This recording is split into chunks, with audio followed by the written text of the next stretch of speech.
কাফনের কাপড়ে কোনো পকেট থাকে? থাকে না, নিয়ে যেতে পারবেন না।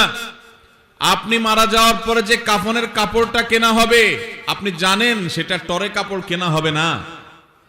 আপনি কি জানেন সেটা কোনো দামি কাপড় কেনা হবে না?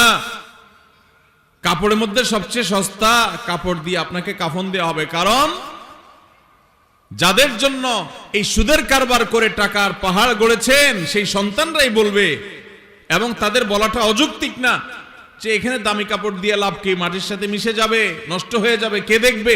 দামি সাবান দিয়ে আপনাকে গোসল করাবে না। এই দুনিয়া থেকে কিছু নিয়ে যেতে পারবেন না, সব রেখে যেতে হবে। ভাগ বটরা করে ছেলে মেয়েরা খাবে, আর হারাম কামাই করছেন আপনি, জবাব দিতে হবে আপনার।